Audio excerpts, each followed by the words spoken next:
Okay everyone, कैसे हैं आप सभी लोग। Class 10th boards preparation I think सभी लोगों का बेस्ट चल रहा होगा। मैं आदित्य भार्गव आप सभी का स्वागत करता हूँ पासवे द नेक्सस ऑफ सक्सेस में।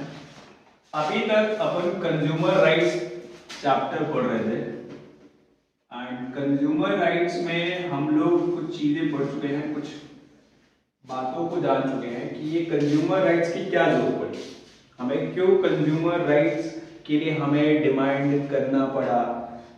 प्रोड्यूसर्स जो अनएथिकल प्रैक्टिसेस कर रहे थे या फिर मैल प्रैक्टिसेस कर रहे थे उनको लेकर कंज्यूमर मूवमेंट्स हुए। उन मूवमेंट्स के थ्रू हमें एक एक्ट के बारे में एक एक्ट इंट्रोड्यूस करा गया जो कि कोबरा कंज्यूमर प्रोटेक्शन एक्ट जो कि 1986 में इंट्रोड्यूस किया गया था। हमने जब कोबरा के बारे में पढ़ रहे थे तो हमने 3 राइट्स पढ़ी थी लास्ट क्लास में। पहला था राइट टू हैव सेफ्टी,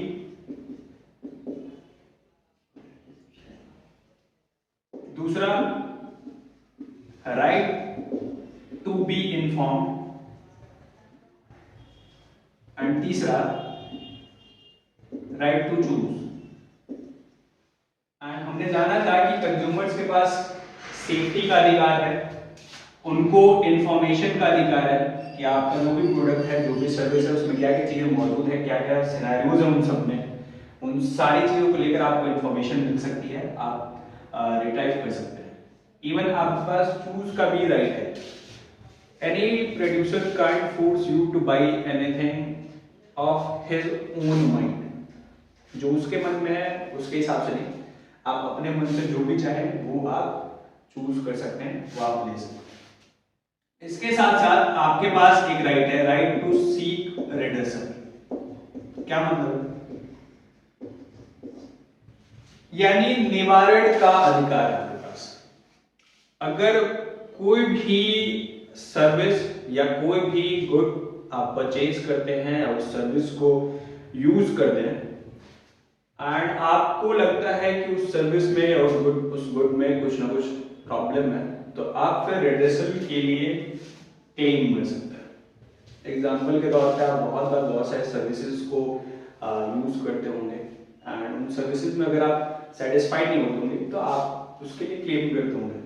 एक छोटा सा एग्जांपल है, आप एक एसी लेते हैं एंड उस एसी से आप सेटिस्फाइड नहीं है, इन द सेंस आपको जो वादे किए गए थे वो वादे आपके साथ पूरे नहीं किए गए, इन द सेंस आपको बोला गया था कि भाई इतनी कूलिंग वगैरह समथिंग। तो आप सबसे पहले वो जो एसी मैन्युफैक्चरिंग कंपनी है और जो सर्विस प्रोवाइडर है आप उनको कहेंगे, बाई चांस वो आपको सेटिस्फैक्टरीली तरीके से आपको हेल्प नहीं करते हैं, तो फिर आप कंज्यूमर फॉरम्स के माध्यम से कंज्यूमर कोर्ट में आप अप्लाई कर सकते हैं कि भाई ये सिनेरियो है और मुझे इस ग्रीवांस का रिड्रेसल चाहिए, मतलब ये मेरी पीड़ा है और इस पीड़ा का निवारण चाहिए। तो इसका मतलब ये कि आपके पास राइट टू सीक रिड्रेसल का भी राइट है। आप अपने जितने भी ग्रीवांसेस हैं प्रोडक्ट और सर्विस को रिलेटेड आप उसके लिए बोल सकते हैं, क्लेम कर सकते हैं एंड इवन अगर फाइंड आउट होता है कि आप सही हैं तो फिर आपको कंपनसेशन भी मिलेगा।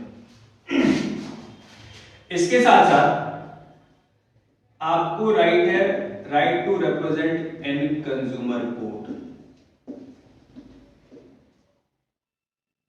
आपको कंज्यूमर कोर्ट में रिप्रेजेंट होने का अधिकार है। साफ सीधी बात भाई, रिड्रेसल तभी मिलेगा जब आप कंज्यूमर कोर्ट में रिप्रेजेंट होगे।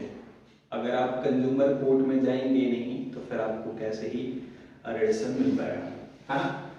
तो जो कोबरा बोले तो कंज्यूमर प्रोटेक्शन एक्ट जो था उसने ये आपके लिए 5 मोस्ट इंपॉर्टेंट राइट्स हैं जो कि आपके लिए लेकर आया था।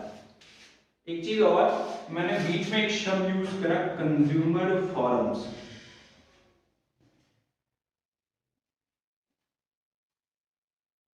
और कंज्यूमर प्रोटेक्शन काउंसिल्स।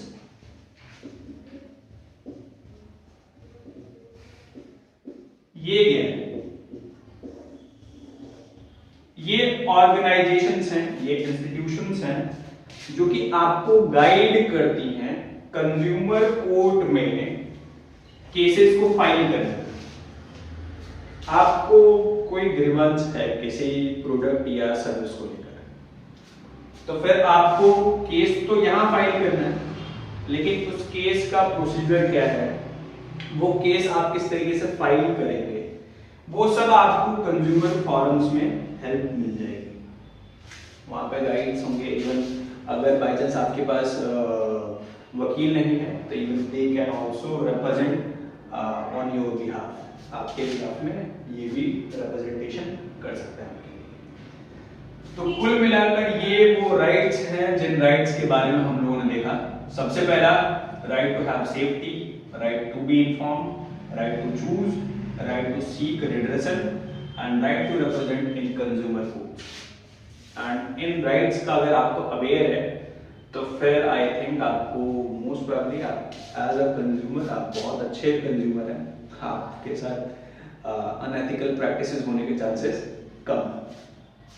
ठीक है, तो ये सारी चीजें हमने लास्ट क्लास और कुछ चीजें आज की क्लास को मिलाकर हमने पढ़ी है। हमने राइट्स को लेकर जाते हैं, लेकिन सवाल ये है कि सर ये कंज्यूमर कोड्स कैसे प्रिपेयर, मतलब कैसे बनाएंगे? कंज्यूमर कोड्स के लिए क्या पहले भी ऐसा था क्या कि कंज्यूमर कोड्स पहले से ही सेटल्ड थे क्या हमारे लिए? नहीं। तो ये कंज्यूमर कोड्स आपको कोबरा से ही मिले।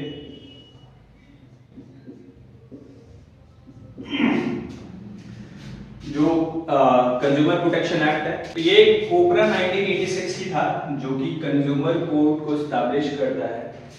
सिर्फ मतलब यूनिट वे में नहीं, 3 टायर्स में। 3 टायर्स बोले तो मतलब 3 लेवल्स पे। First district level, second state level and third national level. तो हमें कब डिस्ट्रिक्ट लेवल पे जाना चाहिए, कब हमें स्टेट लेवल पे जाना चाहिए, कब हमें नेशनल लेवल पे? अगर हम बात करें 2017-18 से पहले, तो सिनेरियो ये था कि अगर आपका क्लेम 20 लाख से पहले का है, बोले तो अप टू 20 लाख का है, तब तो आप डिस्ट्रिक्ट कोर्ट में जाओ। अगर 20 लाख से ऊपर, 20 लाख से 1 करोड़ तक का है, तब तो आप स्टेट जो कंज्यूमर कोर्ट्स हैं उनमें जाइए। एंड अगर 1 करोड़ से लेकर 10 करोड़ या 1 करोड़ के बियॉन्ड है तो फिर आप नेशनल लेवल के कंज्यूमर कोर्ट्स में जाइए।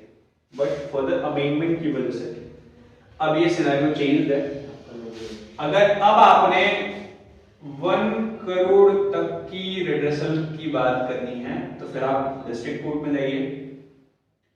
1 करोड़ से लेकर 10 करोड़ तक के लिए अगर हम बात करें तो फिर स्टेट, एंड बियॉन्ड 10 करोड़ अगर हम बात करें तो फिर नेशनल लेवल पे। यानी आपके पास एक लिमिट है कि आपको किस दायरे में, किस कोर्ट पर रिप्रेजेंटेशन करनी चाहिए।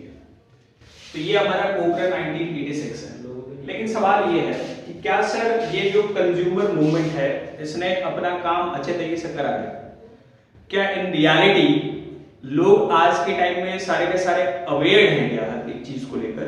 तो अगर मैं पर्सनली बात करूं तो मुझे ऐसा नहीं लगता, क्योंकि एक एक्ट या एक मूवमेंट तब ज्यादा ही बेनिफिशियल कहा जाएगा जब मोस्ट ऑफ द लेवल तक ये सारी बातें पहुंच जाए। लेकिन आज के टाइम में बहुत सारे पॉपुलेशन को अपने राइट्स के बारे में नहीं पता है। तो फिर अगर राइट्स के बारे में नहीं पता है तो अगर हम आज के सिनेरियो में बात करें तो बहुत सारी पॉपुलेशन ऐसी है जिसको अवेयर नहीं है अपने राइट्स के बारे में कि कंज्यूमर राइट्स क्या है, क्या हम पे रिड्रेसल का कोई चांस वगैरह है भी कि नहीं, क्या हमें इंफॉर्मेशन मिलनी भी चाहिए कि नहीं, भाई जो मिल रहा है प्रोडक्ट मिल रहा है बस वो मिल रहा है। तो ऑल द वे मतलब मेरे बिहाफ से अगर हम देखें, मेरे नज़रिए से देखें कि नहीं अभी सक्सेसफुली हमारा जो कंज्यूमर मूवमेंट स्टार्ट हुआ था that has not played well. हाँ, बट गवर्नमेंट को ये बातें पता चल चुकी हैं कि हाँ कंज्यूमर्स के राइट्स हैं एंड गवर्नमेंट इसके लिए बहुत सारे एक्शंस लेती है। एग्जाम्पल के तौर पर आपने देखा होगा बहुत सारे एडवर्टाइजमेंट्स आते रहते हैं, पोस्टर्स आपको देखने को मिलते हुए, जागरूक ग्राहक जागरूक करके। तो ये सारी चीज़ें गवर्नमेंट की हैं पॉलिसीज, ताकि आप तक ये बातें पहुँचाई जा सकें। लेकिन क्या सिर्फ और सिर्फ गवर्नमेंट ही जिम्मेदारी है आप लोगों को बताने के लिए? क्या सिर्फ गवर्नमेंट ही रिस्पॉन्सिबल है इन सब चीज़ों को आप तक पहुँचाने के लिए? नहीं, हमें भी एज अ कंज्यूमर हमें भी जागरूक होना पड़ेगा, हमें भी अपने अधिकारों के बारे में पता होना चाहिए। एज अ रिस्पॉन्सिबल सिटीजन हमें भी अपने नॉलेज को बूस्टअप करना चाहिए, ताकि हमें पता चल सके what are rights as being consumer. Okay, तो अपने डिस्कशन यहाँ पर फिनिश होती है and most of I hope most of the things आप लोगों को समझ में आई होगी। अच्छा, एक और चीज़, हमने इंटरनेशनल लेवल पर अगर हम बात करें तो क्या ये सिर्फ और सिर्फ इंडिया लेवल पे ही कंज्यूमर मूवमेंट हुए? नहीं, इवन ऐसे कंज्यूमर मूवमेंट्स हम इंटरनेशनल लेवल्स पे भी देख सकते हैं। एंड यही कारण है कि यूएन ने 1985 में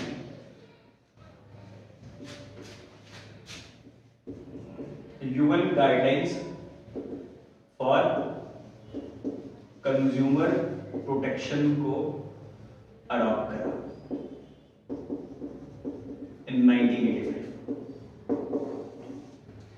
एंड इंटरनेशनल लेवल पर अगर हम देखें तो कंज्यूमर इंटरनेशनल वो ऑर्गेनाइजेशन है जो इन सब चीज़ों का ध्यान रखती है।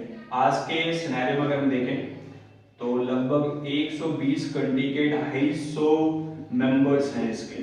250 मेंबर्स मतलब 250 कंज्यूमर फोरम्स इसके पार्ट हैं एंड कंज्यूमर कोर्ट्स इसके पार्ट्स हैं, जो कि इसकी मदद करते हैं फॉर अचीविंग दिस